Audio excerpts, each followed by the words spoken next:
The courtroom was silent except for the sound of expensive leather shoes tapping across the marble floor. The billionaire, dressed in a tailored navy suit, entered with a smug smile, his arm wrapped tightly around a young blonde woman who wasn't his wife. His presence was like a performance, confident, untouchable, untouchably white, in a room where power had always looked like him.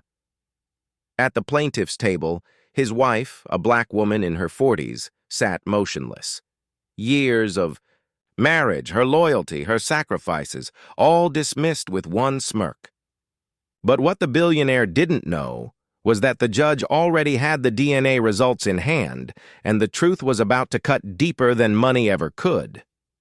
Her name was Clara Jameson, a woman who had risen from poverty to prominence not through inheritance or luck, but through relentless hard work. She had met Richard Hale 20 years earlier, back when he was an ambitious entrepreneur on the edge of bankruptcy. Clara, fresh out of law school, had believed in him when banks refused to lend a dime. She became his fiercest advocate, his business partner, his wife. Together they built an empire, but wealth has a way of changing people, or perhaps it only reveals who they truly were all along. As Richard's net worth soared into the billions, so did his ego. He began surrounding himself with people who looked like the image he wanted the world to see, polished, young, white, and compliant. Clara noticed the subtle shift in board meetings when her input was ignored, only to be repeated moments later by someone else. Always a man, always white.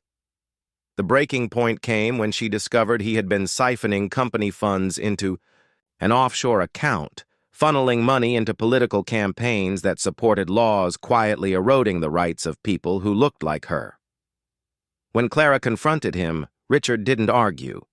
Instead, he filed for divorce, stripped her of access to their accounts, and spread rumors that she was unstable. And now, in court, she faced not just a legal battle for her share of their life's work, but a war against a system that was ready to see her fail. The judge was white, the jury was white, the opposing lawyers were white. Clara knew the odds, but she also knew she had something they didn't expect: proof. From the moment the trial began, the imbalance was clear. Richard's legal team, a battalion of high-profile attorneys, treated Clara as though she were an interloper in her own life. They framed her contributions as emotional support, rather than the strategic leadership that had saved the company in its early years. They combed through her emails, her social media, even her college thesis, searching for any misstep that could be spun into a narrative of incompetence. In testimony, Richard painted himself as the sole architect of his empire. Clara, he claimed, had merely been there. The implication heavy with unspoken prejudice, that her presence was ornamental, not foundational. The courtroom nodded along. In the whispers she overheard, Clara caught the same poisonous undertones she had faced for decades. She's lucky he married her. Probably just after his money. She should have stayed quiet. But Clara had spent months preparing for this. She had uncovered not only the financial fraud, but also the paternity of a child Richard publicly claimed was his with the mistress, a child he had flaunted in tabloids as proof of his new life. The irony was brutal. Richard had abandoned Clara on racialized stereotypes, believing the courts would side with him, yet the one secret he couldn't afford to be exposed was that the child he paraded as an heir wasn't his by blood.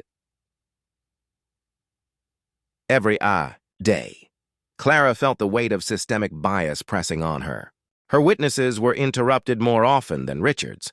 Her objections were overruled twice as fast. The opposing lawyers' smirks carried centuries of entitlement. And yet, with every slight, Clara's resolve hardened. The DNA test was her silent weapon. Not because she cared about the mistress or the child, but because it revealed a pattern. Richard's lies weren't personal. They were calculated. He had weaponized race, gender, and money to erase her from the empire they had built, believing no one would question a wealthy white man's narrative over a black woman's truth. By the final week of trial, Richard grew bolder, arriving in court with his mistress, sitting with his hand on hers, wearing the same smug smile. He didn't. No, the judge had already seen the results sealed in an envelope. He didn't realize the tide was about to turn. The morning of the verdict hearing, the atmosphere in the courtroom was electric with anticipation. Reporters filled the benches, cameras waited outside, and the smell of expensive cologne trailed, Richard like an invisible crown. He sat with his arm draped lazily around his mistress, exuding the kind of confidence only a man certain of victory could display. The judge began reading the findings, his voice steady but clipped. Financial misconduct, breach of fiduciary duty, attempted concealment of assets. Richard's smirk faltered slightly, but he kept his gaze forward. Then came the line Clara had been waiting for. Additionally, the court has reviewed the paternity. Evidence submitted? Richard's head turned sharply. The judge's words continued, stating clearly that DNA results confirmed he was not the biological father of the child he had so publicly claimed as his own. Gasps rippled through the courtroom, followed by a stunned silence. Clara didn't smile. She didn't gloat. She simply held her chin high as the judge detailed how this deception further undermined Richard's credibility. The press would feast on the scandal for weeks. But for Clara, the moment was more than personal vindication. It was a crack in the facade of invincibility that had shielded men like Richard for generations. The ruling was in her favor, awarding her a substantial portion of the company, damages for defamation, and public acknowledgement of her role in its creation. Richard sat frozen, his mistress staring at the floor. For the first time, the room seemed to see Clara not as an accessory, but as the strategist, the builder, the survivor she had always been. Outside the courthouse, the sun hit Clara's face as reporters swarmed, microphones catching her every breath. She spoke briefly, her voice calm but resonant, thanking her legal team and everyone who had supported her. She didn't mention the DNA test. She didn't need to. The world already knew. In the weeks that followed, articles dissected every angle: the business empire, the affair, the racial undertones of the trial. Commentators debated whether the verdict signaled real change or was just an anomaly in a system still stacked against women of color. Clara knew the truth. Justice in her case was a rare exception, not the rule. For every victory like hers, there were countless stories where the outcome was very different, but Clara also knew the power of visibility. Her win was a reminder that silence was the greatest ally of injustice. By refusing to be erased, by forcing her story into the light, she had challenged the narrative that wealth and whiteness automatically equaled truth. One evening, she stood in the quiet of her new office, overlooking the city skyline she had helped build.